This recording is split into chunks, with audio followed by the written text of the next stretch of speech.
Okay, so we are going to solve some MCQs in this video, and the first MCQ is the speed of a particle executing simple harmonic motion is half of the maximum.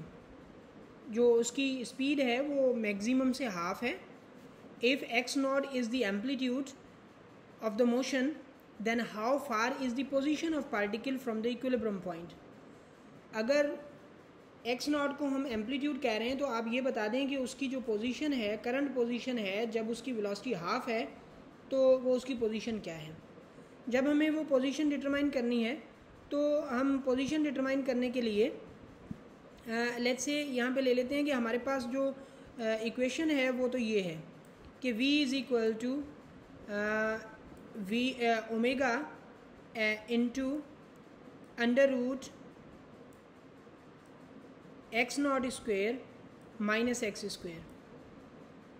तो ये हमारे पास equation है जिसमें x not क्या है, amplitude है, और x क्या है, प्रेजेंट उसकी पोजीशन है, माइनस एक्स स्क्वेयर. और यहाँ पे हमें बताया गया है कि जो इस कंडीशन में उसकी स्पीड है वो हाफ ऑफ द मैक्सिमम है, मैक्सिमम का हाफ. और मैक्सिमम कितनी स्पीड होती है, we have discussed in lecture कि मैक्सिमम स्पीड होती है ओमेगा इंटू एक्स नॉट, ये उसकी मैक्सिमम स्पीड होती है. तो अब आप क्या करें कि दोनों साइड पे स्क्वायर कर दें. जब आप दोनों साइड पे स्क्वायर करेंगे तो इधर से ये अंडर रूट कैंसिल हो जाएगा और यहाँ पे आ जाएगा स्क्वायर, इसके ऊपर भी स्क्वायर और इसके ऊपर भी स्क्वायर और यहाँ पे ओमेगा के ऊपर भी स्क्वायर आ जाएगा. तो ये हमारे पास जो है इस पे स्क्वायर आ गया और यहाँ पे ब्रैकेट और अंडर रूट कैंसिल हो गया, x naught and minus x, इन दोनों पे स्क्वायर है. तो ये हमारे पास इस तरह से रिलेशन बन गया. अब अगर यहाँ पे आप ऐसा करें कि ओमेगा स्क्वायर दोनों साइड पे हमारे पास अवेलेबल है, इसको हम कर देते हैं कैंसिल. लेकिन एक चीज़ आपने जहन में रखनी है जो कि हमने यहाँ पे मिस कर दी है. वो कौन सी मिस कर दी है कि हमारे पास हाफ स्पीड बताई गई है, मैक्सिमम का हाफ, मैक्सिमम नहीं, मैक्सिमम का हाफ बताई गई है. तो omega x not divided by 2, उस पर स्क्वायर आ गया तो ये हो गया 4. तो यहाँ पे ये हमारे पास ओमेगा स्क्वायर कैंसिल और यहाँ पे ओमेगा स्क्वायर कैंसिल. तो बाकी हमारे पास क्या बचेगा, एक्स स्क्वायर. ये एक्स स्क्वायर यहाँ पे नेगेटिव है तो इसको मैंने इस तरफ ट्रांसफ़र कर दिया और ये पॉजिटिव है, इसको इस तरफ ट्रांसफ़र कर दिया. तो हमारे पास जो रिलेशन है वो क्या बच जाएगा, x nought square minus x nought square bye 4. तो ये एक्स नॉट स्क्वेयर माइनस ये x nought square but divided by 4. तो यहाँ पे आपको ये अंदाज़ा होना चाहिए कि ये ऐसे समझ लें कि ये इक्वल टू 1 है और ये 1/4 है. 1/4 में से 1 अगर आप कैंसिल कर देते हैं तो आपके पास रिज़ल्ट क्या बचता है, आपके पास रिज़ल्ट बचता है 3/4. तो ये x square equal to 3/4 x nought square. तो ये 3/4. अब अगर आप x की वैल्यू डिटरमाइन करना चाह रहे हैं तो इसका मकसद है आपको दोनों साइड पे अंडर रूट लेना होगा. जब आपको दोनों साइड पे अंडर रूट लेना होगा, 3/4 का मकसद है 0.75. ठीक है, इसका भी अंडर रूट लेना होगा. एक्स नॉट का अंडर रूट तो एक्स नॉट स्क्वायर का अंडर रूट तो एक्स नॉट आ जाएगा. तो इसका जो अंडर रूट है वो आ जाएगा 0.866. ये मैं आपको एक लॉजिक बता रहा हूँ कि जो भी 1 से कम होता है उसका अंडर रूट उससे बढ़ जाता है और 0.75 ये मिल रहा है, उससे भी बड़ा एक ही वैल्यू है हमारे पास जो कि डी ऑप्शन है. So the D option is correct, D option is the correct answer. ठीक है, तो आप इसको कैलकुलेटर के थ्रू सॉल्व कर लें, this will be the final answer. Tension in the string of simple pendulum is, जो सिंपल पेंडुलम की स्ट्रिंग होती है उसमें जो टेंशन है वो क्या होती है, उसके बारे में हमसे पूछा गया है. कांस्टेंट एट द पॉइंट्स या at all the points, maximum at the extreme points, maximum at the mean points, maximum at the mid of mean and extreme point. तो ये हम ले लेते हैं कि ये हमारे पास एक पेंडुलम है और जब वो इस स्टेट में है तो इस स्टेट में आपको पता होता है कि वेट और टेंशन दोनों एक दूसरे के साथ इक्वल होते हैं, ठीक है। और जब हम उसको थोड़ा डिस्टर्ब करते हैं, यहाँ पे ले आते हैं, तो यहाँ पे लाने की कंडीशन में अब क्या हो जाता है, अब वेट जो है वो ये है सेम, लेकिन टेंशन ये हो गई, और जो टेंशन है अब सारे वेट के इक्वल नहीं है, वेट के एक कंपोनेंट के इक्वल है। इसका मकसद है वेट तो कम नहीं हुआ लेकिन टेंशन कम हो गई।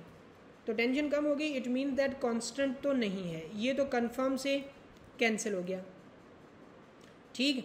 तो अब मैक्सिमम क्या कहाँ पे होगी, आप देख रहे हैं कि जब वो एक्सट्रीम की तरफ जा रही है तो वो कम होती जा रही है, चाहे इधर जाए चाहे इधर जाए कम होती जा रही है। तो मैक्सिमम कहाँ पे है, maximum at the mean point. So this is the correct answer, C is the correct answer. Two springs have constants 25 Newton per meter and 16 Newton per meter are strained by forces F1 and F2 and both have the same potential energies. What is the ratio of F1 and F2?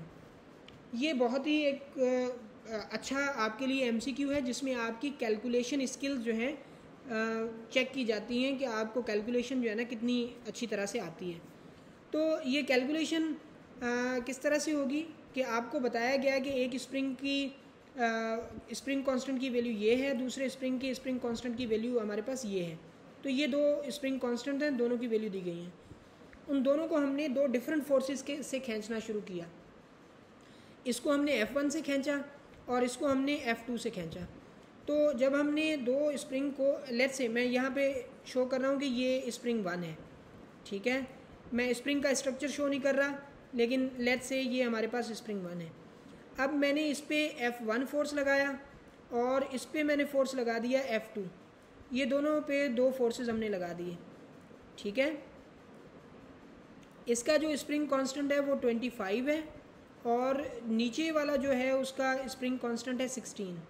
So these are the two springs, ठीक है। अब जब हमने दोनों को stretch किया तो नतीजे में हमें क्या मिला, नतीजे में ये मिलता है कि potential energy of 1 equal to the potential energy of 2। दोनों की पोटेंशियल एनर्जी सेम है। जब दोनों की पोटेंशियल एनर्जी सेम है तो फिर हमसे पूछा क्या गया है, पूछा गया है ये F1 डिवाइडेड बाय F2। ये वैल्यू आप बता देंगे ये वैल्यू कितनी होती है, ये वैल्यू हमें बतानी है, ये हमें डिटरमाइन करनी है। ओके जी, ये कहाँ से आएगी, पोटेंशियल एनर्जी के साथ आप F का रिलेशन देख लें। हमें पता है कि जब हम मास स्प्रिंग सिस्टम को स्टडी करते हैं तो मास स्प्रिंग सिस्टम वाली कंडीशन में जो वर्क होता है वही पोटेंशियल एनर्जी के इक्वल होता है। वैसे भी ये होता है, 7th चैप्टर में भी हमने पढ़ा कि जब भी आप फील्ड के अगेंस्ट में वर्क करते हैं तो उस कंडीशन में work equal to potential energy होता है। तो पोटेंशियल एनर्जी की हमारे पास इक्वेशन ये है, मैं जस्ट P से लिख रहा हूँ, आप PE से लिख दीजिएगा, KX स्क्वेयर डिवाइडेड बाय 2, ये होती है पोटेंशियल एनर्जी की इक्वेशन। अब आपको पता है कि आपको K के वैल्यू तो दिए गए हैं, सिर्फ आपके पास X की वैल्यू नहीं है, तो आपको X की वैल्यू डिटरमाइन करनी होगी। आप X की वैल्यूज़ डिटरमाइन कर लें, फर्स्ट केस के लिए भी सेकंड केस के लिए भी, इन दोनों के लिए आप जब डिटरमाइन कर लेंगे for this one and for this one, ये दोनों के लिए जब आप डिटरमाइन कर लेंगे तो उस कंडीशन में आपके लिए ये बहुत इजी हो जाएगा कि आप डिटरमाइन कर सकते हैं। तो सबसे पहले मैं X1 डिटरमाइन करता हूँ। X1 को आप अगर लिखेंगे तो इसको किस तरह से लिख सकते हैं, X1 को आप लिखेंगे 25 divided by F1 from the Hooke's law. ये मैंने हुक्स लॉ से जो है ना ये डिटरमाइन किया, ठीक है, ये F1। इसी तरह से मैं X2 लिख लेता हूँ। X2 किसके इक्वल आ गया, X2 equal to 16 divided by F2। तो ये हमारे पास X1 और X2 मिल गए। अब हमें सिंपली इस इक्वेशन में ये चीज़ सब्सटीट्यूट करनी है जो हमने यहाँ पे बनाई है, कि बल्कि बताई गई है हमें कि दोनों की पोटेंशियल एनर्जी सेम है। तो पोटेंशियल एनर्जी सेम है, हम कहेंगे कि 1 X1 square divided by 2 equal to K2 x2 और x पे स्क्वायर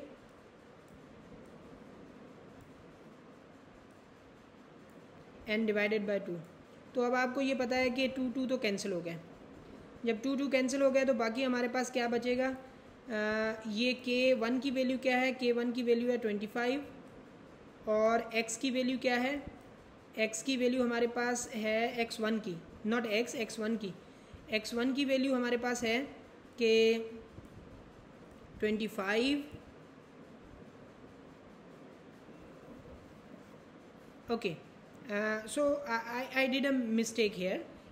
कौन सी मिस्टेक हमने की है कि यहाँ पे जो x1 है वो f1/25 होना है, ठीक है, ये f1/25 होगा, ये f2/16 होगा, क्योंकि हमारे पास जो हुक्स लॉ है वो क्या है, f = kx है, ठीक है। मैं यहाँ पे ये इन्वर्स लिख गया, तो आप ये चीज़ जो है ना करेक्ट कर लीजिएगा कि f1 = kx और यहाँ पे हमें x मालूम करना है तो f/k होगा, तो f/k मतलब f1/25 f2/16।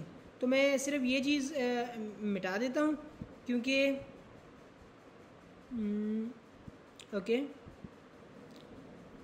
इरेजर, ये यहाँ से मैं जो है ना इस चीज़ को रिमूव कर देता हूँ, यहाँ से मैं करेक्शन कर लेता हूँ, बाकी मैं इस चीज़ को दोबारा जो है नहीं कर रहा, तो आप इसको चेक कर लीजिएगा। ओके, तो x1 की वैल्यू क्या आ जाएगी, यहाँ पे x1 की वैल्यू आ जाएगी f1 डिवाइडेड बाय 25 और इसके ऊपर क्या है, स्क्वायर है। ओके, तो इसी तरह से ऑन द अदर साइड हम लिखेंगे कि वो किसके इक्वल है, 16, k2 की वैल्यू 16 है और f2 की वैल्यू क्या है, f2 की वैल्यू है k2 x2 की वैल्यू f2 डिवाइडेड बाय 16 और इस पे भी होल स्क्वायर। तो अब यहाँ पे सिंपली मैं किस तरह से लिख सकता हूँ, इस तरह से लिख सकता हूँ कि ये 25 और यहाँ पे 2 25 हैं, क्योंकि स्क्वायर है, ये कैंसिल हो जाएंगे, एक कैंसिल हो जाएगा, बाकी एक बचेगा 16 और यहाँ पे एक 16 कैंसिल हो जाएगा, बाकी हमारे पास जो रिलेशन बचेगा वो बचेगा f1 ओवर 25 और ये बराबर होगा किसके, इक्वल टू f2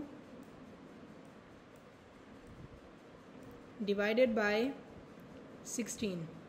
तो आपको f1/f2 चाहिए, तो जब f1/f2 चाहिए तो आप इसको क्रॉस मल्टीप्लाई कर देंगे, f2 को आप यहाँ पे ले आएंगे, 25 को आप यहाँ पे ले जाएंगे, तो ये कितना हो जाएगा, ये हो जाएगा 25